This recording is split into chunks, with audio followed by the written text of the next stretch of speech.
I'm Mike. I'm Paul. And we're from Enough to Be Dangerous.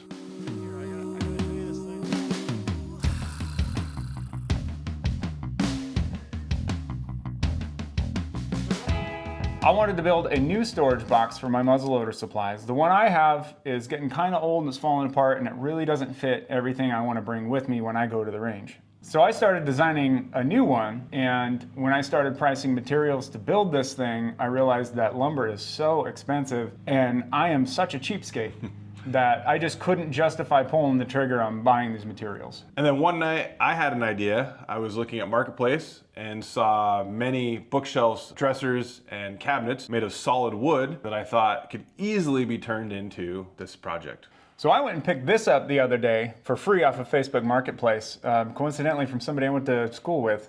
So we're gonna start taking this thing apart. Gently. And see what kind of materials we can get to build what I have in mind. I have already designed at least a rough idea of what I want to build on Fusion 360. So we're going to see what we can get out of this to try to get as close to my original design as possible, and we'll wind up kind of developing the design as we go based on what we get out of here. So now I guess it's time for teardown.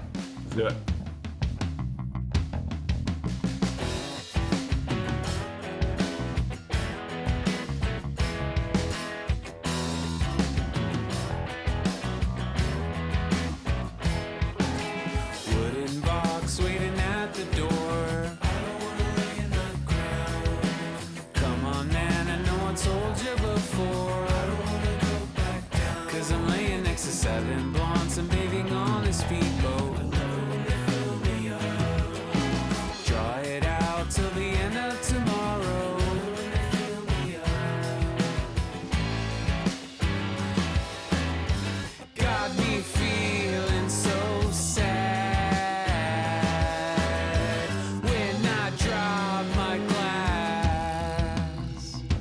What we're trying to achieve here, the era of muzzleloaders and rifles and stuff that I'm interested in is like American fur trappers, like the teens up through the 40s, right? So I'm not making like a period correct box. That's not what I'm after here.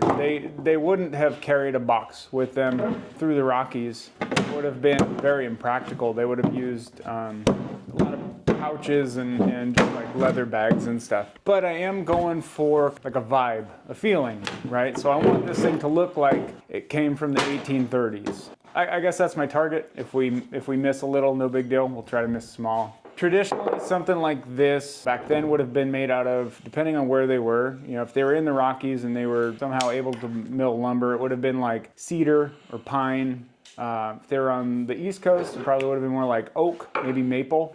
I don't really know what this is. Probably pine, just, because pine's kind of a cheap wood, which I think totally fits what we're going for. There's a ring around Mother Earth's middle finger. I'm still shaking when the earthquake stops. When she tells me to give it up, I say I was already done. When she tells me to give it up, I say I was already done. You know I was already done. Come on, tell me to give. So we got two different materials. We got a pile of what we are going to call maple. I don't know that we're going to use that for this project. That may be saved for another project down the road. The bulk of what we are going to use is this pine, and it's super light. And I think And 4 good chunks.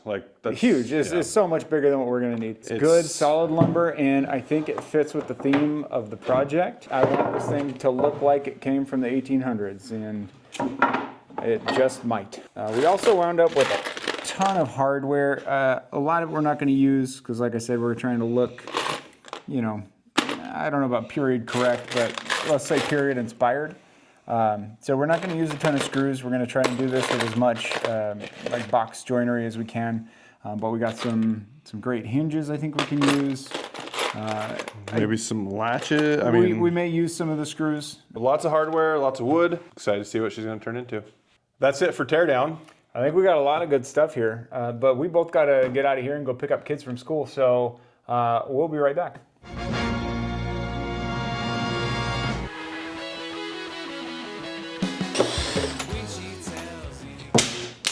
Yeah. I need to go lay down. Hang on, I'll be back.